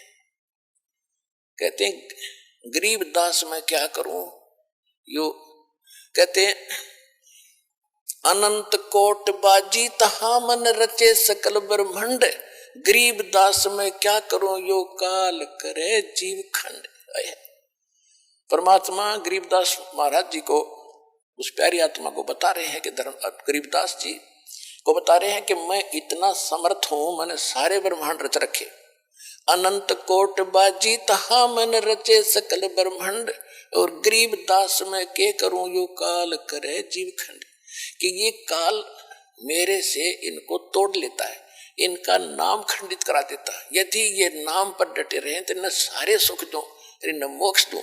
तो अंत में भगवान भी दुखी हो जाता है कि मैं क्या करूं, ये खंडित करवा देता कोई न कोई बकवास करवा के, फिर मैं नहीं कर सकता, इनको कोई लाभ नहीं दे पाता, जिस कारण इनको अविश्वास हो जाता है। फिर ये मुझसे दूर चले जाते हैं और फिर तो सदा दुखी रहना ही रहना इनको, मेरे से दूर होकर के फिर सुख कैसा। तो पुण्यात्माओं, सबसे बड़ा काल ने अब ये जाल फैला रखा है कि आपका नाम खंडित करा देता है। फिर आपको आपत्ति आनी है, से नाम भी ले रखा है, फिर अविश्वास हो जाता, वहां भी गया था, मुझे कोई लाभ नहीं मिला, चलो कहीं और धक्के खा ले। तो फिर तो धक्के ही धक्के यहां से जाने के बाद। लेकिन इस ज्ञान के बाद आपको ऐसा विश्वास हो जाएगा जैसे काग जहाज का, फिर सूझ जाए और डठोर। तो दास आपको पहले ज्ञान कराता है, फिर आपको नाम देता है और फिर आपको समाधान भी देता है भगवान, फिर आपका मोक्ष ऐसे हो। तो परमेश्वर ने कहा था कि कलयुग जब 5500 वर्ष बीत जाएगा, उसके बाद पूरे विश्व में सतयुग जैसा व्यवहार होगा, सतयुग जैसे विचार होंगे और पूरी सृष्टि, पूरा विश्व नाम लेगा मेरा।